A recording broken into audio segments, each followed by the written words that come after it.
Bonjour à toutes et à tous et ravi de vous retrouver. On va lancer... Ah, la zapette, merci. Voilà.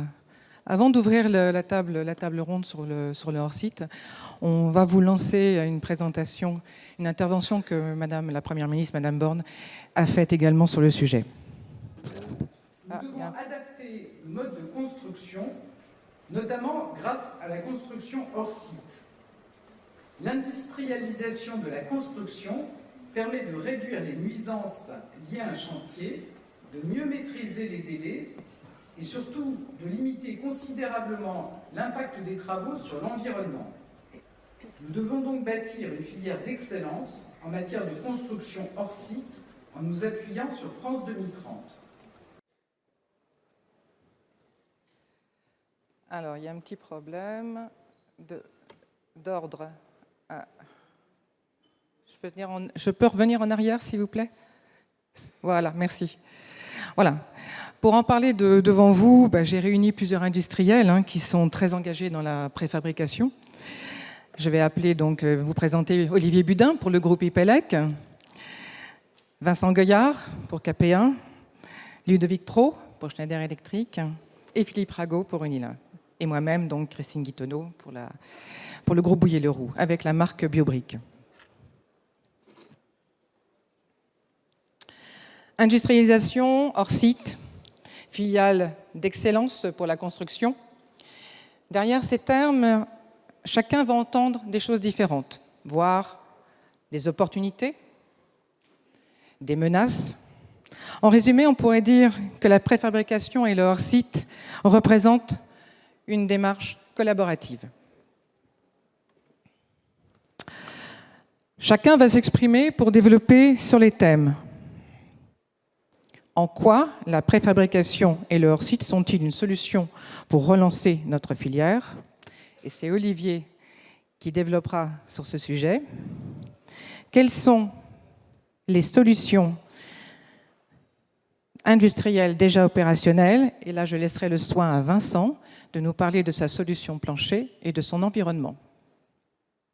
On avance comment? Eh bien, on vous présentera également nos modèles industriels. Olivier.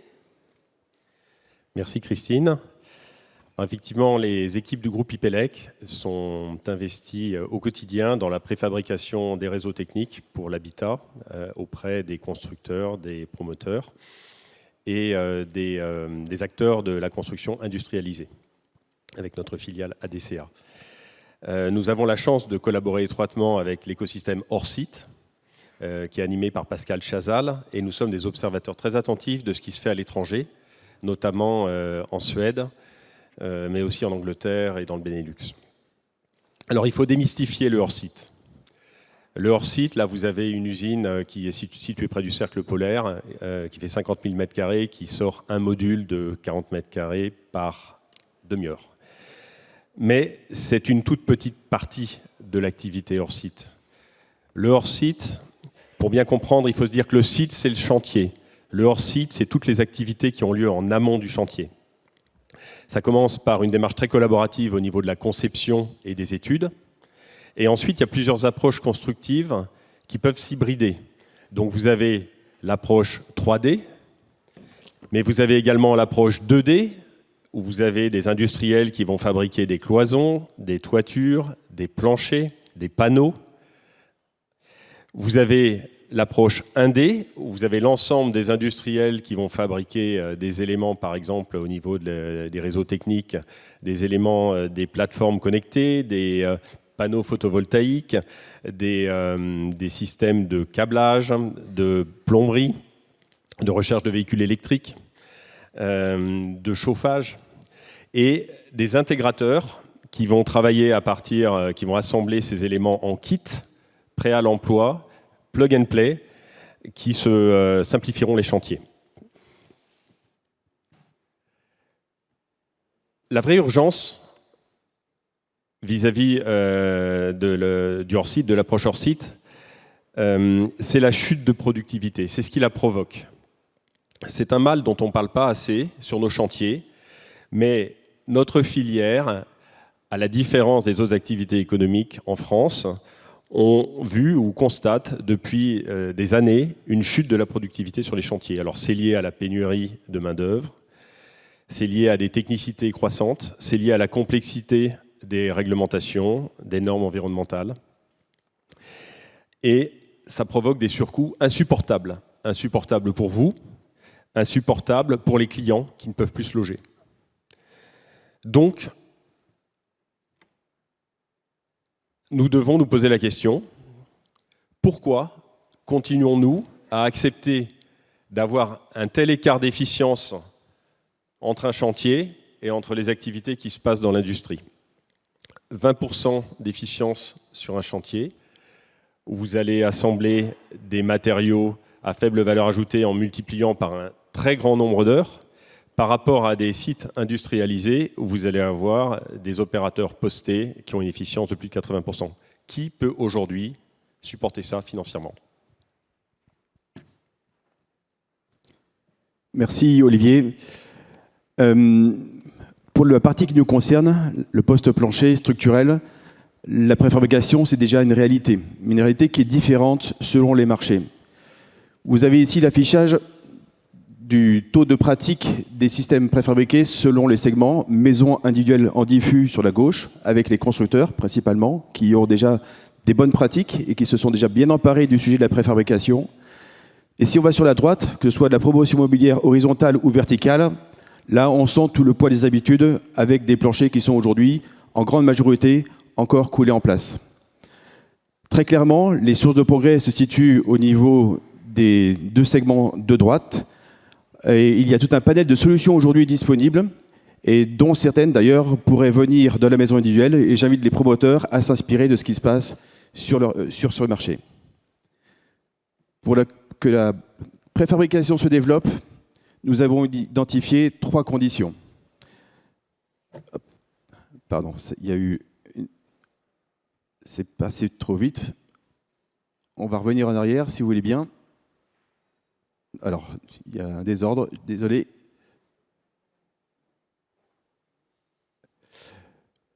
Je sais pas, c'est grave, je vais le faire verbalement. 3 conditions pour accéder au succès donc, de l'application de la préfabrication sur le marché de la promotion immobilière. D'abord, avant tout, sans cesse innover, mais innover de manière pragmatique. Plus les solutions seront simples à pratiquer, plus elles seront acceptées par les entreprises. Et ça guide notre quotidien au niveau de nos services recherche et développement. Il faut aussi de l'accompagnement dans l'évolution des pratiques. Et nous sommes à vos côtés et aux côtés de vos entreprises de construction pour les former aux nouveautés. Et bien évidemment, il faut des réponses pertinentes en termes de coût global.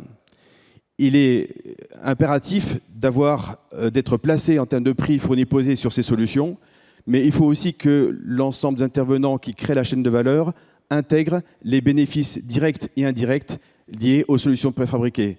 Je citerai entre autres réduction des délais, réduction des déchets, réduction du service après-vente, etc. Nous avons également donc cet enjeu environnemental à relever, tous autant que nous sommes, à construire bas carbone, voire très bas carbone à terme. Et la préfabrication est une solution qui permet de réduire massivement et significativement le poids carbone de vos bâtiments. Je vous propose de prendre pour exemple un plancher bas réalisé aujourd'hui en solution traditionnelle, plancher coulé en place, on appelle ça terre-plein, dalle pleine, dallage. Sur une solution qui fait 12 cm d'épaisseur, le poids carbone est de 36 kg au mètre carré. Et je vous propose d'actionner 3 leviers. Le premier, à travailler sur le système constructif Préfa, avec des produits performants, entre autres des poutrelles en béton précontraint, synonyme de frugalité. Et la colonne du milieu permet déjà de chercher 20% de réduction du poids carbone sur chaque mètre carré de plancher. Autre levier complémentaire, intégrer des produits éco-conçus. À droite, un d'entre vous qui est issu, donc est composé de 100% de matières recyclées.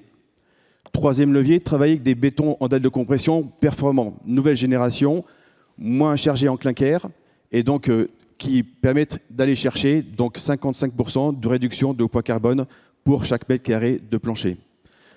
Donc aujourd'hui, toutes ces solutions existent, elles sont disponibles, on arrive à démontrer avec ces solutions généralement des économies par rapport à la solution traditionnelle. Donc, agissons ensemble avec ces nouvelles solutions. Et je passe la main à Christine pour qu'elle nous parle de sa solution de mur. Pour la structure, je vous présente notre solution préfabrique. Premier système de construction hors site conçu et fabriqué en France. En particulier, notre site se trouve à Saint-Marcellin-en-Forêt, dans le département de la Loire. Le mur préfabriqué est constitué de briques assemblées en atelier. On contribue également, bien sûr, à la réglementation thermique RE 2020 et on s'inscrit dans la démarche environnementale avec notre marque BioBrick. Oh là, c'est quoi ça ? Oui. Nous sommes bien sûr sur une structure isolante et porteuse. Nous sommes avec également une faible empreinte carbone avec notre engagement Horizon 2027 sur l'utilisation d'énergie décarbonée. Nous serons à hauteur de 90%. Les murs sont bien sûr préapposés avec un levage simplifié, identique à tout ouvrage préfabriqué. Bien sûr, les réservations sont également prévues initialement. La sécurité, les coffrages. On offre une offre globale de produits pour répondre à l'ensemble du bâti. En particulier, je pense aux pointes de pignon qui sont toujours très compliquées, très difficiles à réaliser sur le chantier. Aucune incidence sur les autres lots. Et bien sûr, nous sommes sur un système constructif sous ATEX avec les fiches FDES vérifiées.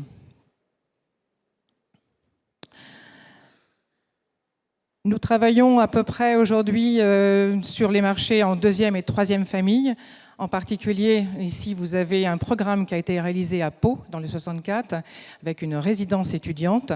Et nous sommes sur des programmes de deuxième et troisième famille, y compris les maisons groupées. À ce jour, on a à peu près 400 logements réalisés.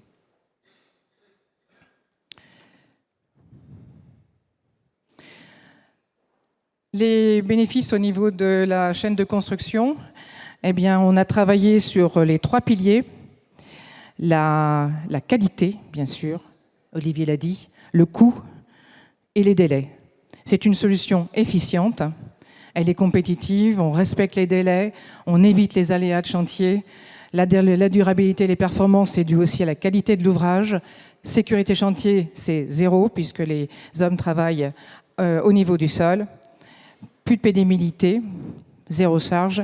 Et bien sûr, on évite la nuisance et les déchets avec la poussière et l'environnement. Et je vais laisser le soin à Philippe de nous parler de sa solution Unilin.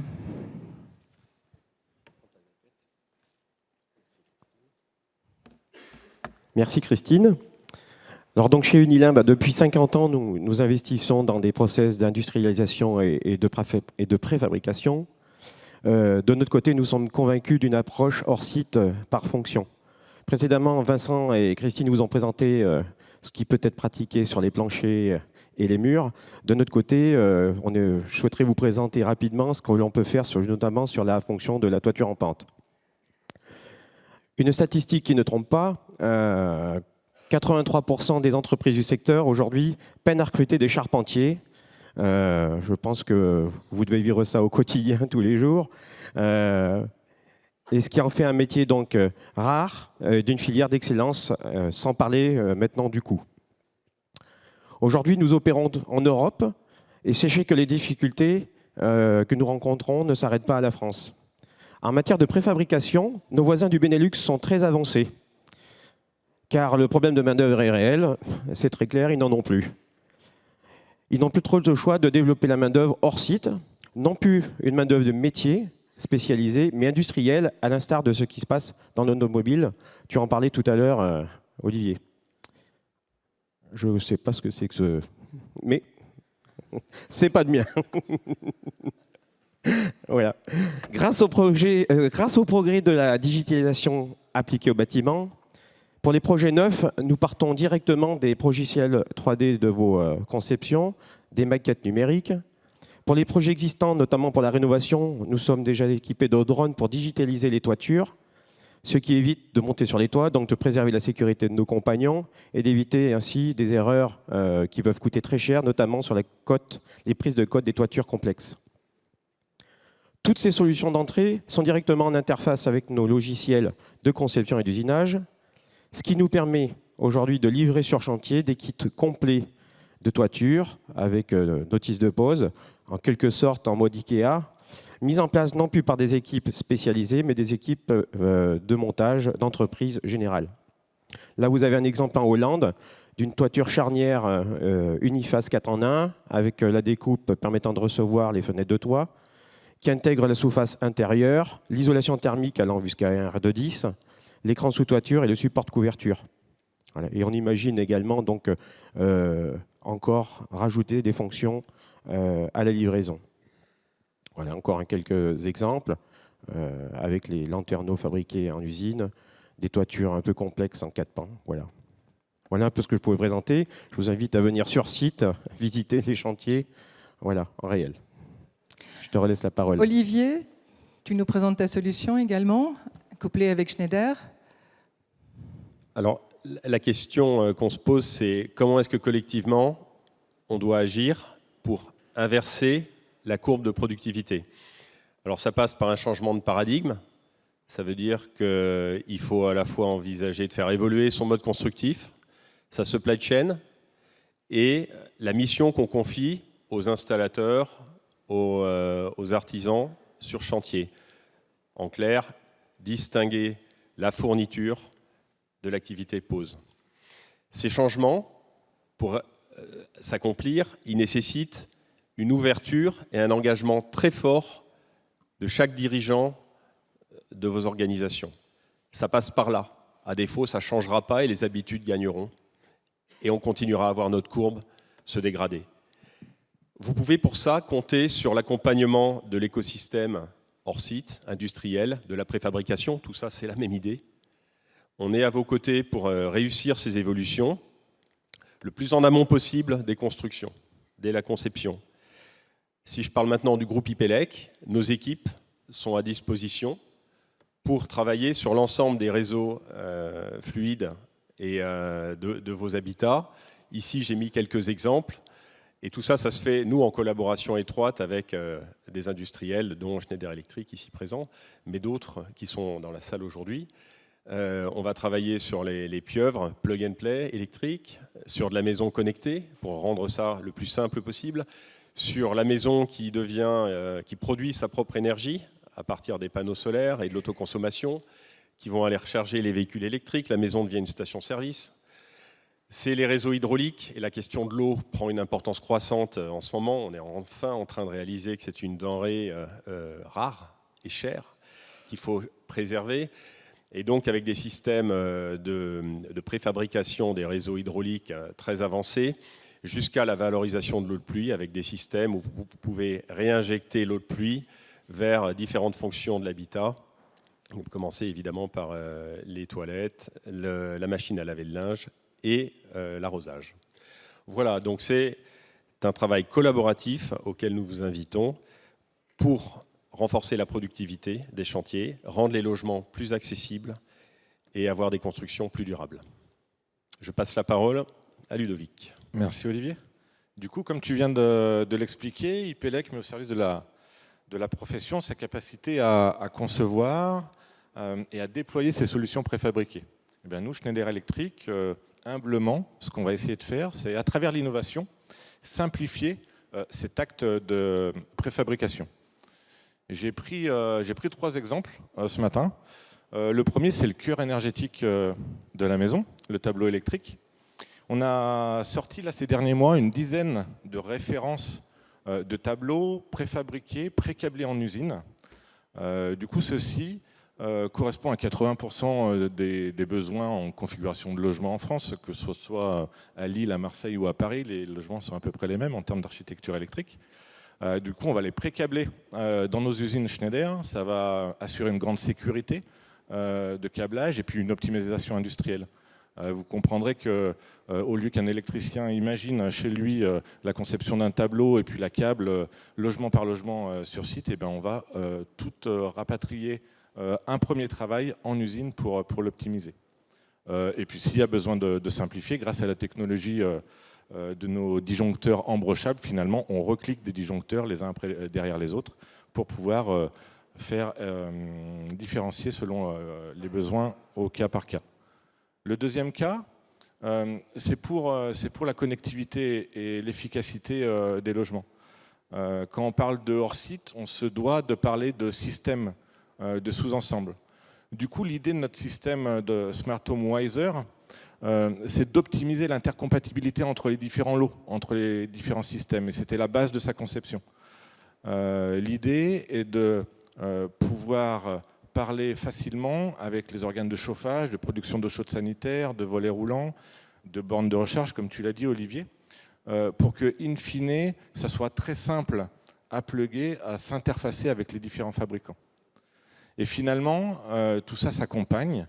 Quand on assemble des sous-ensembles, il faut que ça s'accompagne et on l'accompagne par notre prestation de service. Ceci en phase amont, avec un accompagnement de la filière en phase AMO. Et puis, au moment de la réalisation des logements, avec le système Wiser, par exemple, qui peut être complètement préappairé chez IPELEC et nos partenaires pieuvristes pour la maison individuelle, et puis dans les usines Schneider prochainement pour le logement collectif, jusqu'à l'accompagnement de la prise en main de ces logements collectifs. Du coup, voici pour notre partie. Je vais vous laisser la main pour la conclusion. Alors, pour la conclusion, avant de conclure, eh bien, vous l'aurez compris, le hors-site, c'est surtout faire intervenir des assembliers. Et on a un problème avec la présentation, je ne sais pas ce qui s'est passé, mais on va conclure. Voilà, donc avant tout, c'est faire intervenir des assembliers, comme vous l'avez bien compris aujourd'hui. On avait une partie grosse œuvre, on a une partie seconde œuvre, donc on est sur le bâti en globalité. Mais je vais laisser un mot à chacun, pour chacun de vous, et je commencerai par Vincent. En un mot, le hors-site. Efficient. Philippe. Synergie. Olivier. Productivité. Ludovic. Simplicité. Et Christine, collaboratif. Merci à tous. Merci. On vous souhaite une excellente journée.